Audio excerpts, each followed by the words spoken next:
Naša ljuba dežela je poleg naravnih lepot poznana tudi po včasih neverjetnih prizidkih in predelavah obstoječe arhitekture.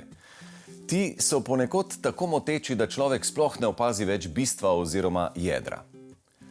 Ogledali si bomo hišo, ki so jo nekoč krasili številni prizidki, danes pa je lep poklon arhitekturi 60-ih. Tale zelo prijetna in elegantna hiša mlade družine je nov dokaz, da manj dejansko je več. Najprej je tukaj moralo nekaj odpasti, da je lahko na novo zraslo. In zdaj boste izvedeli, zakaj to hišo v šali imenujemo hiša padlih prizidkov. Mato, vi kot arhitekt stojite za prenovo tele hiše in verjetno se ne zgodi glih pogosto, da začnete najprej stvari rušiti, odstranjevati kvadraturo, da začnete manjšati stvari, a ne? Ja, tako je. Nahajamo se v prenovljeni montažni hiši, zgrajeni konec 60-ih let. Hiša je bila zgrajena ravno tako v času preboja teh montažnih hiš v nek tak sodoben stil. Predtem je bila neka povojna montažna gradnja, ki je veljala za slabo, takrat so imenovali to bolj barake. Konec 60-ih let so pa ravno arhitekti po nekem skandinavskem vzoru začeli delati hiše malo bolj sodobne in moderne. Enako je tudi ta hiša, takrat so začeli uporabljati malo večja okna, celo do tal, brez parapetov. Začeli so uporabljati večje okenske površine za več svetlobe. Za tisto čas so tipične ta prezračevalne rešetke ob oknih in taka je bila tudi tale naša hiša. Hiša kot sama je zelo kvalitetna, je premišljena, vsak detalj je premišljen, ker hiša ni velika, je samo 120 kvadratov, kar je mogoče neko večje stanovanje. Ampak čez čas se je pokazalo, da obstoječi lastniki so imeli neke druge potrebe, tako da so začeli z nekimi svojimi prizidki in ta hiša je imela kar veliko prizidkov. Tako da na koncu je bilo vsega skupaj za cirka 50% originalne hiše prizidkov. Skupaj z lastniki, z pogovori smo se odločili, da bomo večino teh prizidkov odstranili in obdržali samo tisto osnovno formo. In kako ste se torej lotili prenove, kaj je moralo iti ven, kaj ste dodali, kje ste kaj spremenili, višine, širine, dolžine? Na začetku smo v bistvu na samem listu papirja pregledovali različne možnosti, različne rešitve, da vidimo, kakšen potencial sploh ima hiša. V bistvu ni se bilo težko odločiti, da bomo porušili vse prizidke, ker sami prizidki niso nudili neke kvalitete, niso bili tudi po standardih. Poleg tega smo se odločili, da bi raje v ta originalni volumen prvotne hiše iz konec 60-ih let umestili vse potrebne prostore, ki jih lastnika potrebujeta. Pri tej prenovi je bilo veliko rušitvenih del. Najprej so odpadli prizidki. Potem so ugotovili, da montažni del ni primeren za sodobno bivanje. Stene so bile skupaj z izolacijo debele zgolj 10 cm. Tako je padla odločitev, da se poruši vse do plošče zidanega dela hiše, montažni del pa je bil postavljen na novo. Novi leseni del je kopija starega, tako da hiša danes izgleda podobna svoji prvotni verziji. Vsi gabariti, na katerih stoji nova hiša, so ohranjeni v originalnem stanju. Tudi stopnišče, ki vodi do vhoda v hišo, je bilo tu že prvotno. Ob vstopu v hišo ni nobenega predprostora, po prvih 2 korakih se človek znajde v kuhinji. Lastniki in arhitekt so si želeli čim bolj odprt in povezan prostor. Kaj pa ostali prostori? Iz kuhinjskega in dnevnega prostora imamo neke take skrite prehode, navidezno skrite v otroške sobe.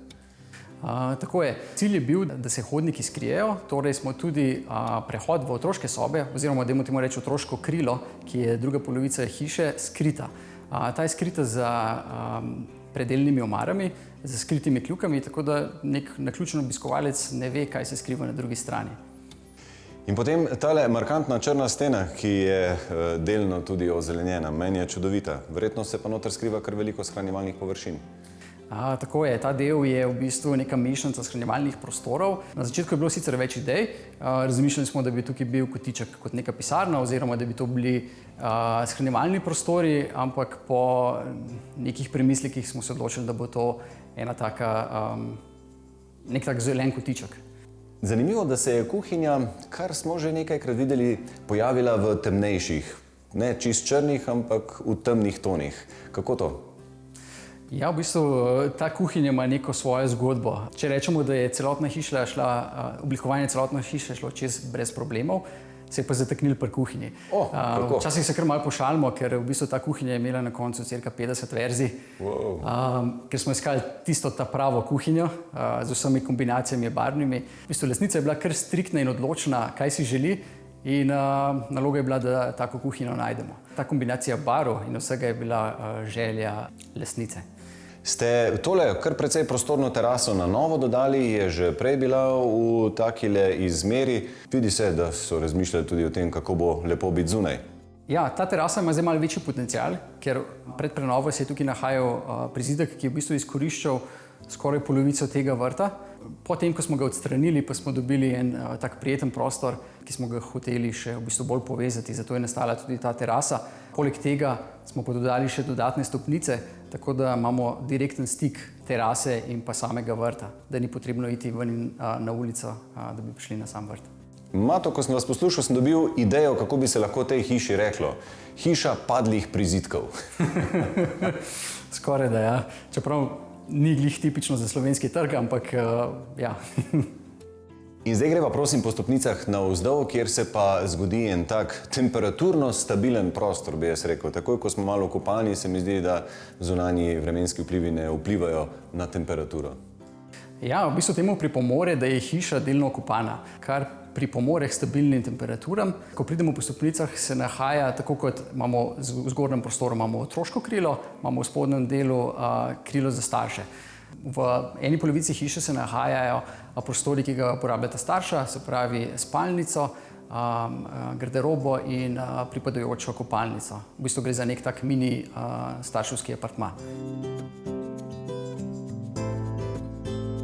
V spodnjem starševskem delu ni predelnih sten razen v kopalnici, tako da je prostor razdeljen s pohištvenimi elementi, ki so bili narejeni po meri.